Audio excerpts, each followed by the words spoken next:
talk to the audience about, the documentary that you're working on. Two-time cancer survivor, prostate cancer. The moment I got diagnosed, I started filming.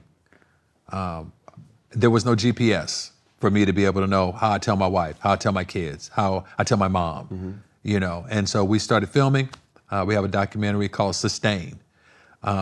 We're almost at completion of it. I don't know when people will see this, but we're hoping by the end of 2026, 2027, we want to do film festivals. We want to find a home for Sustain. And it is the story of how we battled cancer twice, and how I didn't need my wife to carry cancer. I needed my wife to help carry me. I didn't need my kids to carry cancer. I needed my kids to help carry me. Yeah. And in this journey, I learned that I can do hard things. I can't do hard things alone. Yeah. And so for anybody that's navigating, or had anybody, you may be dealing with cancer right now, or some form of disease, or a loved one is navigating it, this is going to be a movie that I think is going to change. It is the most transparent, vulnerable project that I think can be found anywhere, where somebody is literally navigating through the journey of cancer and documenting what we ate, how we vetted doctors, all of that. But it's not a medical movie. Yep. It's a life movie of how me and my family navigated cancer. I think what's important for this is that we all know we're not here for eternity. Oh yeah, we all got expiration dates. For sure. How has cancer brought you close to your wife, your children, and even your spirituality? I could say what cancer did to me, but I would rather say what cancer did for me. Mm-hmm. And somebody will, so what possibly could cancer do for you? Right. What cancer did for me was it gave me a perspective beyond everyday human life. Mm-hmm. Most of us are focused on the day-to-day, and we don't think about eternity, as though it's not out there. When I see you, what cancer did for me is it makes me think about your soul more than I think about your day-to-day. Like, I'm really, really focused on eternity. And in addition to that, what cancer gave to me is the perspective that my entire life, 57 years, I've been in this space of every instance, I gotta learn how to trust God. I gotta learn how to trust God. In this situation, I gotta learn how to trust God. Like over and over again, do you trust God? You gotta learn how to trust God. I learned in this specific instance with cancer that God had to trust me. And when I say that, it's different when you trust God with something and when God trusts you with something. So this documentary is not something I wanted. It wasn't a movie I wanted to make. It wasn't something that yay, I get to do. No, I didn't want any of it.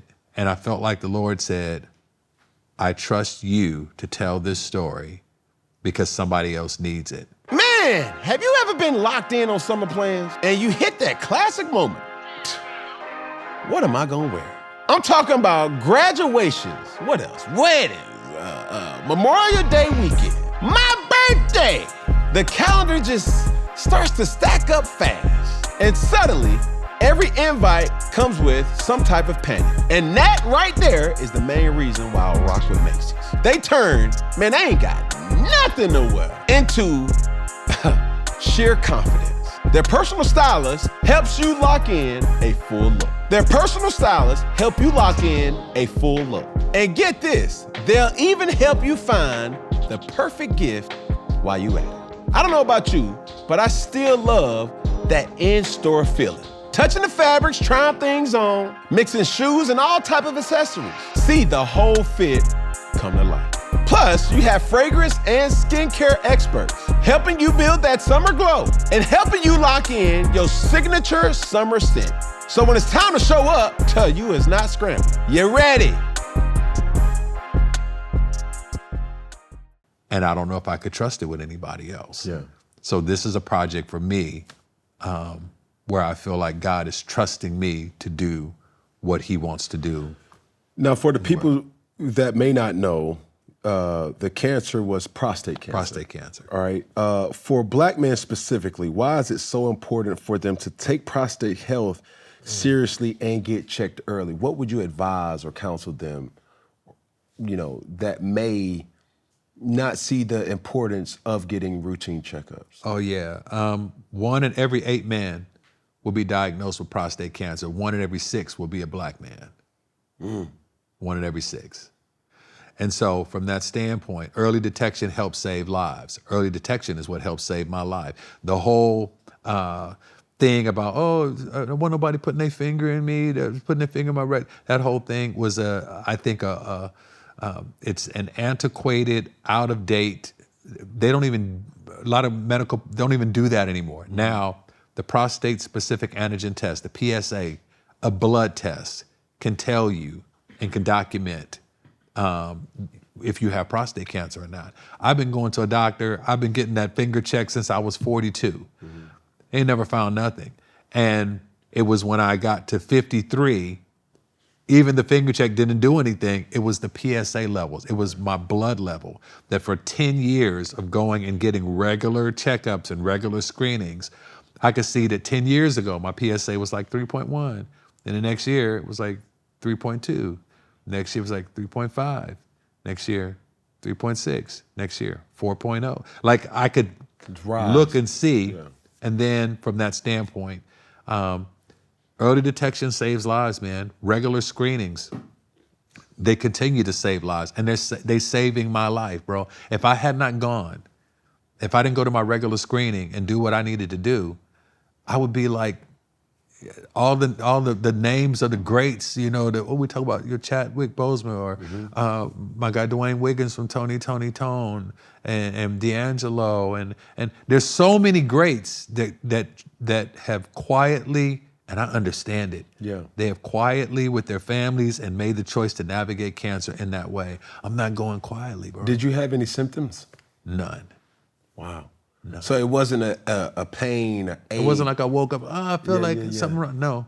If anything, and a lot of men will experience this, going to the restroom to pee and having to shake a little long, or they pee and then after they stop or whatever, shake away, they feel like they got to go again. Enlarged prostate, smaller prostate, all of those different things are indicators that something could be, could be wrong.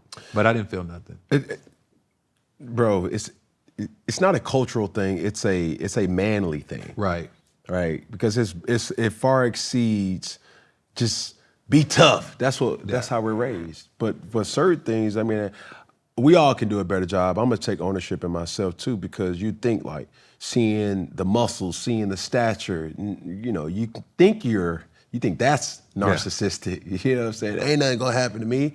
But bruh, it surely can. It can. Yeah. And it does not, I won't even say it doesn't discriminate because it is impartial.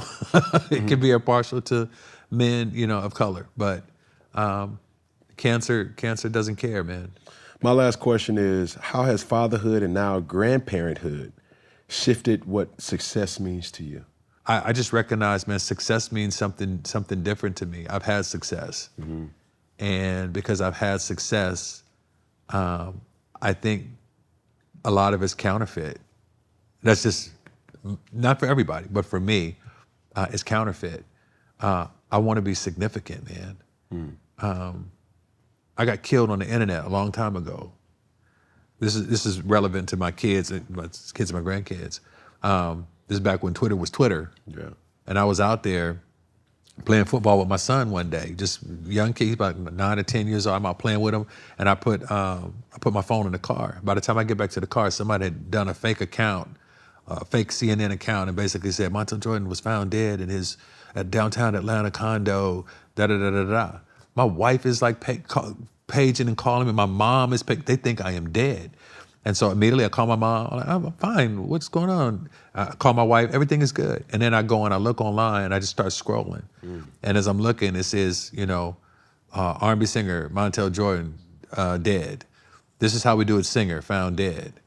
the guy that's saying this is how we do it is found dead. And I was like, that's how y'all see me?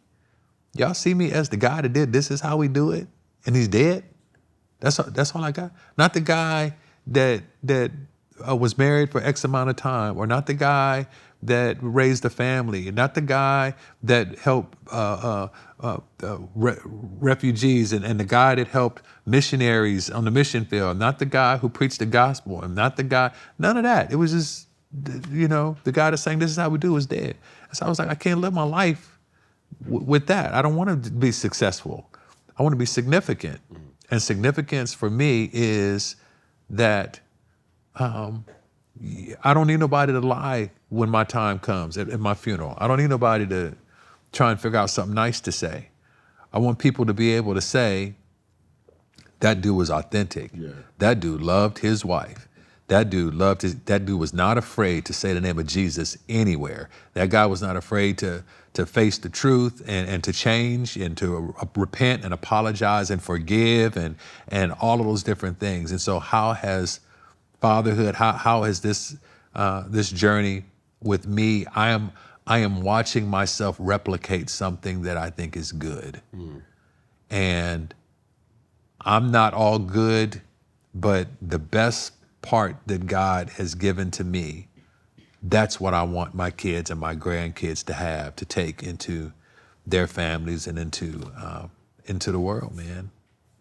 And so for me, it's not about being successful to them. I'm present. I'm there. I'm there at the games. I'm there in the stands. And to me, that is significant. Yeah. Woo! You all right, man? I'm good. All right. Good. We're gonna connect, bro. This is a birth. This was a seed. That was definitely planted for me, man. Appreciate your time, man. All right, ladies and gentlemen, today's discussion is what have I, as in Cam Newton, learned from relationships or intimacy the hard way?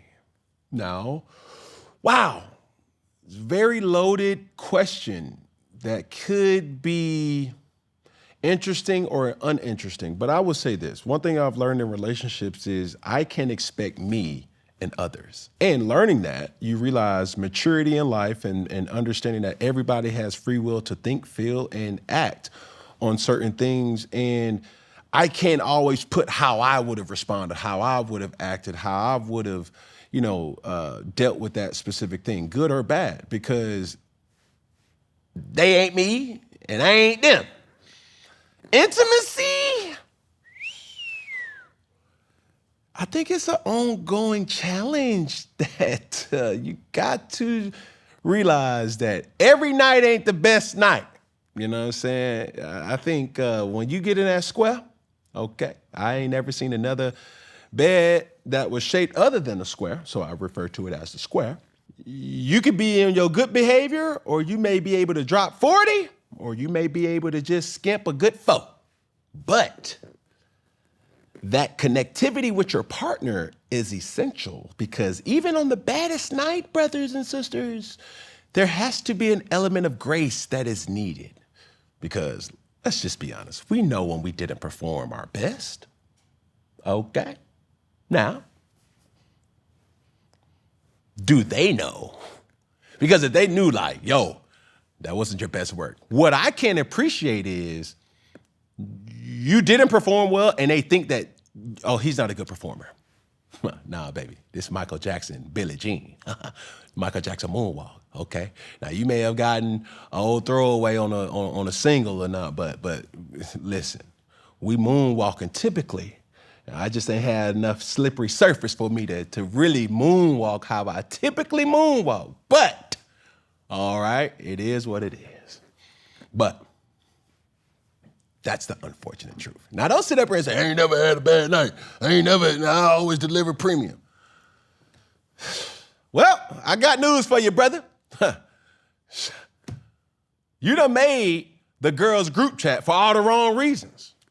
Well, we all have good days and bad days.